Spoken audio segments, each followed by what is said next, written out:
From Broadsheet, Australia's go-to culture guide, this is FYI, a podcast about the stories we reckon deserve a closer look.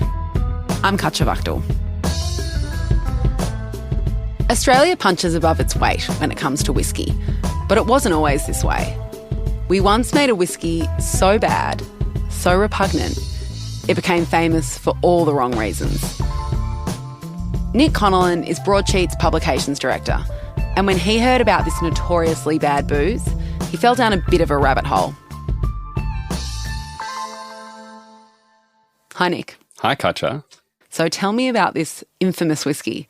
Yeah, I first heard about it years ago, that there was this massive distillery that had made tons and tons of really bad whiskey and then shut down in the 80s. Apparently the whiskey was awful. Apparently it was like so bad that it was undrinkable.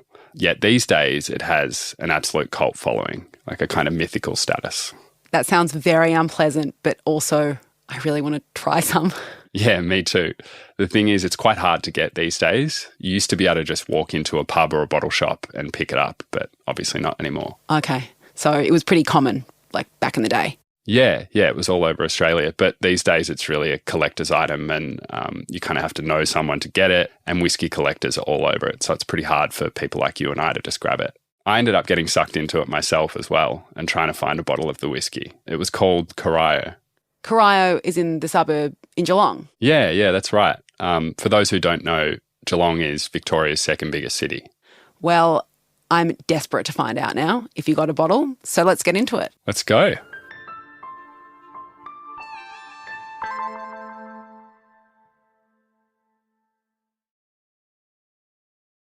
Ever wanted to know what chefs cook at home? Homemade is Broadsheet's new cookbook with over 80 at-home recipes by top Melbourne chefs, including Andrew McConnell, Julia Busatil-Nishimura, Dan Hunter and more. Get yours at shop.broadsheet.com.au. First time I heard about Corio, it was not a particularly positive chat. Oh, it was just cheap and nasty crap. It was big, but it was terrible. People kept calling it CR10, which was a local petrol. In the mid-80s, I must have poured thousands of Corios for punters in a bar in Geelong.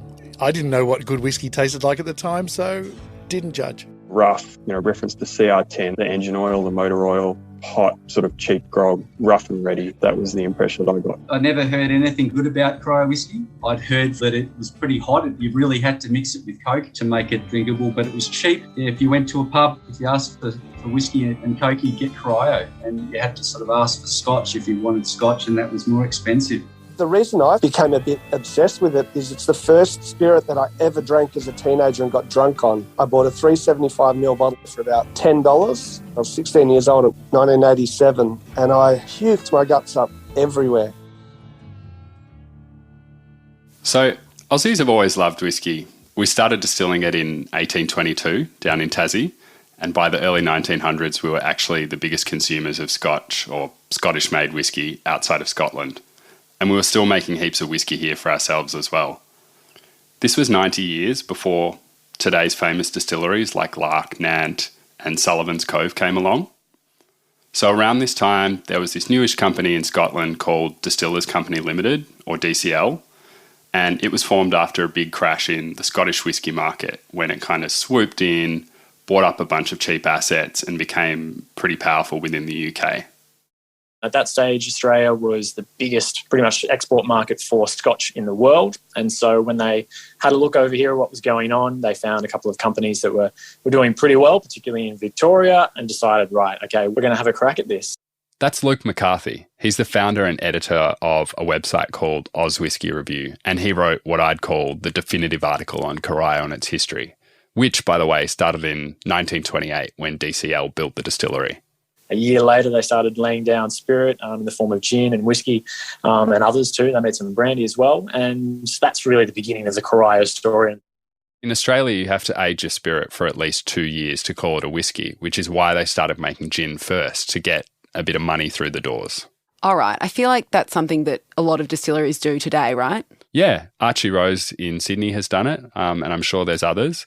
But being from Scotland, Corio wanted to age its whiskey for 5 years, so it was going to be a long wait before they got anything to sell. Luke talked me through this. In the early days, it's a little bit hard to gather what people made of it. initially the Australian industry were definitely intimidated and probably a little bit angry that you've got this large, sort of in their minds, sort of faceless international conglomerate trying to come in and take over their market and sort of ultimately, I suppose, put a close to some of their distilleries. So as it turns out, they actually weren't being paranoid. By this time, DCL was the largest distilling company in the world and it was super aggressive. It didn't want to wait 5 years for its Aussie whiskies to become ready. So after it had built Corio, it swallowed up its biggest local competitor to create an Australian group called United Distillers Limited, which Corio then sat under. Okay, so there was DCL, the Scottish company, and then once here, they created United Distillers Limited, their Australian arm, and that included Corio. Yeah, that's right. And then they also acquired a few smaller operations, which gave them a monopoly on the local market. Here's Luke on why this was so significant. Within the space of 10 to 20 years, the landscape completely changed from really all locally produced whiskey doing quite well to a couple of large international companies that dominated the industry. The Corio site was pristine. It was located right on the shore, about 10k out of Geelong and 70k out of Melbourne. It had great access to fresh water and its own train line to bring in barley and take the spirits away to be sold across the country. The first whiskey was released in 1934 and it actually sold really well. The company kept going during World War II and even supplied whiskey to the troops in the Pacific. But it didn't really start to hit its straps until about 1956, when it made a whiskey to coincide with the Melbourne Olympics. They released a whole series of whiskies, but specifically their big sort of launch at the time was Corio 5-Star. So that came out in 1956. Post 1956, it sold about 8.5 million bottles in the 4 or 5 years after that moment. Today, the entire Australian industry I don't even think would be selling that much. So, yeah, it definitely goes to show you the size and the popularity of it. When you look at the marketing campaigns that surrounded this whiskey in 56 and beyond, full windows, full of Corio paraphernalia and bottles, enormous advertisements taken out in newspapers. You see Corio advertisements in train stations all over the place. Yeah, it was a massive campaign to get people thinking about and consuming Corio 5-Star whiskey, that's for sure.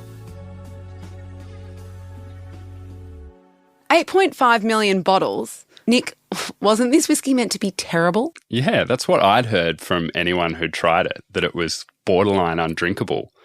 But I kind of realised that I'd never know what it was like until I actually found a bottle for myself. So I started digging around. Okay, so the top result on Google is from Nick's Wines in Melbourne, and the listings for a 750ml bottle of the 5-Star whiskey sold out. But it says, an Australian museum piece, one only to sell from a private collection.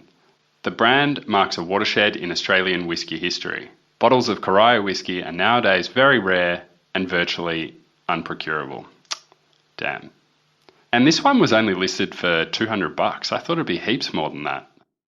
Okay, there's another bottle here on Nick's Wines, a bigger 1.1 litre bottle for $400. It's a bit more expensive. Also sold. There's another one here on World of Whisky for $250. Sold, of course. And a tiny little 50ml bottle on a British site, whisky.auctions. I mean, I would have taken that, but it sold for £7 last year. Okay, so on a first pass, the whiskey seems to be sold out everywhere. I mean, I can buy a branded Corio jug for $60, and on eBay there are 9 glass ashtrays for $35. That's about it. The memorabilia, I love it. So this whiskey hasn't been made for 40 years though, right? It must be hard to find now. Yeah, I know that now. But I'd heard it was out there still, so I started asking around among bar owners, people like Luke McCarthy, people who know whiskey and might have a connection to this. There are still quite a lot out there. Some people probably don't really know what they have. Doesn't really mean much. It's not worth much to them. They might remember what it tasted like or what they thought it tasted like. I have recently looked at how much a bottle goes for. probably around the $300 mark for the cheaper one that was released in the 60s, 70s. I would assume now you wouldn't get out of it for less than $500, and you could pay anywhere up to about $1,100 or $1,200. Geez, I've been offered like $3,000, $4,000 a bottle.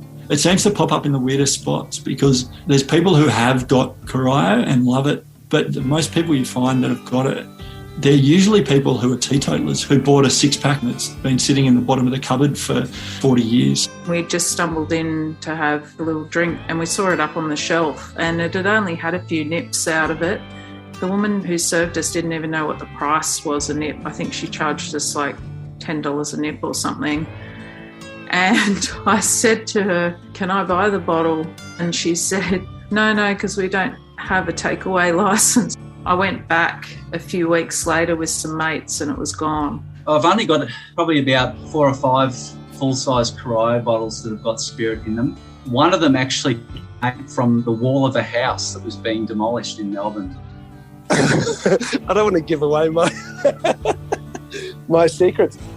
Look, deceased estates and going around to, like garage sales, that's where I've found some of the bottles.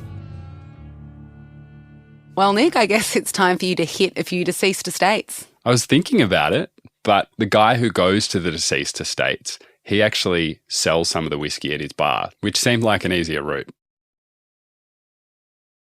Broadsheet's cookbook range includes more than 300 recipes from the country's top restaurants and cafes, so you can recreate the best of the best at home. And they're just $49.95 each. Find all 4 online now at shop.broadsheet.com.au.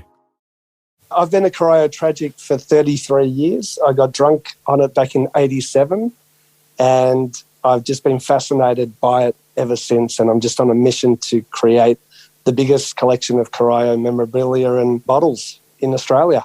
George Kimura grew up in Corio and tells me it was a pretty rough neighbourhood at the time. These days he runs the 18th Amendment cocktail bars in Geelong and Ballarat. When I got into this industry, I just always wanted to taste it, and it took years for me to get my first bottle, and then when I could, I did. I didn't want to open it because it was the only bottle I had, and because it's history, once you open these bottles, they're gone.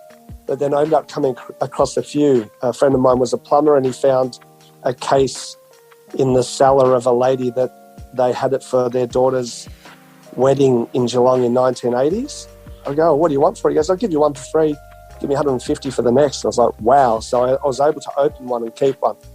And that bottle's still at 18th, and we sell that now for nips. And knowing that I couldn't buy any more bottles, I just started looking everywhere and posting on Facebook and deceased estates, going to bloody garage sales. And I was just on a mission. And you'd pick up a little fixture or you'd pick up a label and stuff, and it just sort of kept growing. And I still do it, but there's others now that are trying to find it, and the prices have gone through the roof. I'm pretty happy George has a bottle, but before I drive down to Geelong and slap $100 on his bar, which is how much he charges for a nip, I've actually got another lead a bit closer to home. It's a bloke named Seb Costello, who was actually the first person I heard about Corio from many years ago. Seb founded a cocktail bar in Melbourne called Bad Frankie, which only sells Australian spirits. I love going to distilleries, and my wife, unfortunately, will attest to that, because every time we go on holiday, I just happen to notice that there's a distillery down the road that we go to. When I went down to Corio, I had a really wonderful look at it, and it was this beautiful big old building. I actually just drove up and knocked on the sort of front gate, and this fellow walked out, and I said, "Look, can I have a look around? I'm really interested in Corio." He said, "Oh yeah, let's go for a wander." So we walked through this huge distillery, and you got sense of what it was, and it was this massive colossus of a distillery, and it just had some really beautiful old world charm. And I could imagine when I was there how beautiful it would have been when it opened, where there was just sort of a flat grassland and this big distillery popping up outside it, a train line going down the back of it, and just everyone drinking whiskey. There's still a couple of stills in there, and I think to this day they're still there. After that, Seb got bitten by the Corio bug like everybody else. He started looking for bottles on Facebook and on auction sites like Grays Online. After 5 years of searching with help from friends, he ended up with 2 bottles. Only 2. But he and Luke are mates, so they decided to put on a tasting at Seb's bar. Yeah, so we sold 30 tickets, mostly because that's how many nips of whiskey we could get out of the bottle. I was nervous as hell because I had to pour the whiskey. I knew that if I dropped the bottle or if, anything like that happened, then we would be absolutely shot. I would say probably 80% of the people in the room had never had Caraya. And then 20% of people in the room were older and probably drank Caraya with Coke at a nightclub or something like that. So, yeah, the majority of people wouldn't have drunk Caraya. So it was really cool. It was, drinking a unicorn. Oh, I remember you telling me about this, Nick. Didn't he offer you a ticket? Yeah, but I couldn't make it, and I'm absolutely kicking myself now. Well, that was a big miss. But anyway, what did he say about the whiskey? How did it taste? Was it terrible? Not exactly. It was surprisingly good. Like, it was disappointingly good, I would probably say, where you actually wanted it to taste terrible because then it was like, oh yeah, that made sense. It was terrible. But it was actually a really nice, decent whiskey. There was no faults with it. It was really well made. It didn't have any bells and whistles or anything like that, but it was really tasty. Seb and Luke had 2 bottles at the tasting and they got 30 nips out of each one. One bottle came from the 50s or the 60s. They're not sure when exactly. And another one came from the 80s towards the end of Caraya's life. The one in the 50s and 60s tasted like that. If you could imagine someone sitting down in a local boozer, smoking and drinking pots of beer and having a whiskey on the side, you could imagine how much flavour had to go into that whiskey to cut through all that. So to cut through, the real hazy smoke in the air, the pub atmosphere. So it was big and rich and delicious and, really, flavour forward. And then you could imagine, in the 80s, you could imagine what was happening there. Nightclubs were happening, aerobics just taken off. Everyone was getting into this fitness craze. And so the Caraya in the 80s was a lot lighter. It was a lot lighter. There wasn't as much oak on it. And that would have gone really well with Coke. Wait. So, Nick, after all this, the whiskey was actually decent? Yeah, apparently. And that made me even more keen to try it. Thing is, Seb sold the bar, but he did put me in touch with Chris Muirhead, the guy he sold it to. And when I got onto him, Chris told me that he actually still has a bottle of the 80s whiskey at Bad Frankie with a little bit left in it from the tasting. After all this time, you ended up finding a bottle, basically a short drive from where you live. Yeah, I know. So off I went. Chris? Yes. Hey. G'day, nice to meet you. Nice to meet you.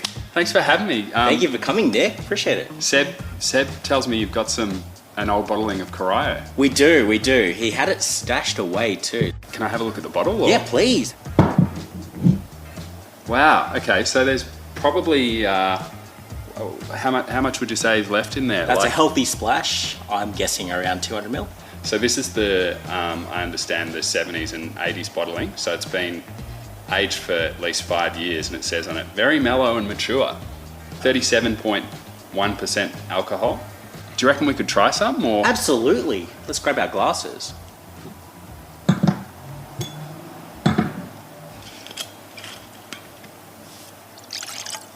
Let's try it. Bottoms up. Cheers. Super smooth. Yeah, so it's actually quite nice. I, as other people have said, I wouldn't turn that down, Offered that at a bar. If I drank it, certainly wouldn't turn my nose up at it.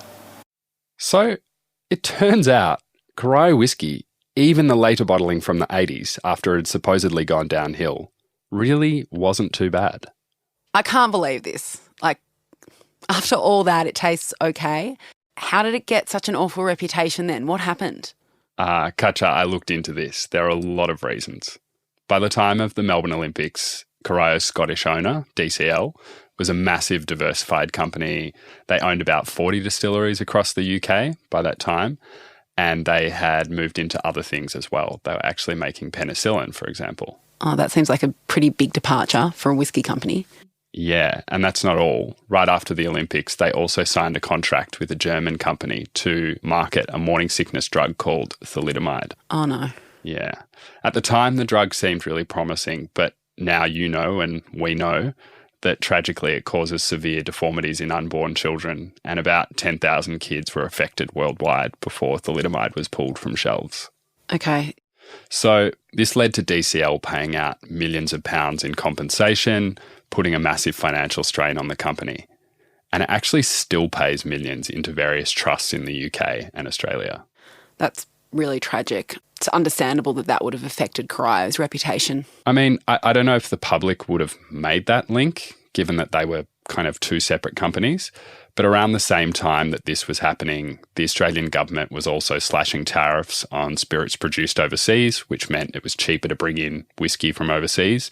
And they also ramped up taxes on local distilleries, so it got more expensive to make whiskey here. And more generally, Aussies started getting into light spirits like vodka. So that was really another nail in the coffin for Coraio. So basically the price of Scottish and American whiskies came down and became much cheaper. And at that stage, particularly for a company like DCL, it didn't really make sense for them to continue to try and put out this local product when their international products were ready. They were very high quality and they had huge marketing teams of people already behind them. And so I guess it just became less viable for them and less important for them to continue to make an Australian whiskey. And that's where we see the decline of Coraio in the 70s and 80s. Bar owner George has a similar theory. I think that what would have happened at the end is they probably would have aged it less, because the law is it only has to be aged for 2 years. There was a massive decline in whiskey it was really started back in the late 60s. Whiskey hit rock bottom in the 70s and 80s. I could imagine that towards the end they would have just got rid of it at 2 years possibly, or 3 years, and who knows, it could have been watered down a bit, blended down with a bit more neutral grain spirit or stuff like that. Only 9 years after that massive Olympics campaign and those 8.5 million bottles, things had gotten tough enough that Coraio's Australian parent company, United Distillers Limited, wanted new ways to make money. And that is where UDL, or United Distillers Limited, cans came from. Wait, UDL? UDL as in the cans I drank way too much of when I was in my teens and 20s? Yeah, those ones. And they were actually Australia's first pre-mixed drink, which was a huge innovation at the time. They came in steel cans like soup, and you needed a can opener to open them. United Distillers also owned many distilleries around Victoria and Australia, but I believe that Coraio was involved in producing UDLs, even though there were no whiskey flavours. And I think that shows you how far demand for whiskey must have fallen by that point. Okay, and so where did this petrol thing come from? Was that just a way of people describing how badly it tasted? Yeah, that seems to have come from the locals in Coraio. Remember how the site was really pristine? Well, that changed when a big oil refinery was built next door. It's still there today, and it has this big exhaust chimney with a flame on the top with real Eye of Sauron vibes. You know when you're driving from Melbourne to Geelong, you can always see it? Yeah, so the petrol thing, I think, was a bit of a joke that people maybe started to take seriously as the whiskey got cheaper and nastier. It's a bit of a shame, because actually it was quite an important product, at the time, and obviously was drunk by a lot of Australians, and it's just remembered now as crap or a joke or something that tasted really terrible. Yes and no. I think for people who know Coraio and its story, it actually has quite a good legacy. Its rise and fall can be a bit of a cautionary tale of what not to do, or it can be inspirational to know that there was this huge operation and it had so much local support. So I think it shows what might be possible again in future. On that note, one really exciting thing to me is something that George from 18th Amendment has been working on. Years ago, he picked up a particular old document from Coraio, and no one else has it, only him. I've got the original recipe for how they make it, the maturation time, how long they ferment for, the whole lot, which I've got on display at 18th. So because the master plan one day is to actually bring out a Coraio 2.0.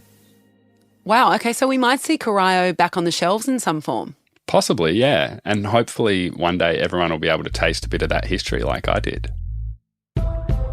This episode of FYI was written and reported by Nick Connellan. The show is produced by Carla Arnold, executive produced by Ellen Fraser, and hosted by me, Katja Vachtel. Martin Peralta mixed the episode and, along with Alexander Gao, composed our theme music. Additional engineering by Derek Myers at Castaway Studios. Design by The Company You Keep. Editorial direction by Ellen Fraser and Katja Vachtel. Special thanks to Carly Dyer, Kathleen Davies, Sam Slaney, Mike Kidd and Chris Muirhead. Also thanks to everyone at Broadsheet who helped make the show happen. To hear more FYI, subscribe in your favourite podcast player. You'll find us on Spotify, Apple Podcasts, Google Podcasts, and where all good podcasts are found. If you like the show, leave us a rating. If you want to get in touch, you can reach us at podcast@broadsheet.com.au. FYI is by Broadsheet, Australia's go-to culture guide. For more fascinating slices of culture in your city, head to broadsheet.com.au.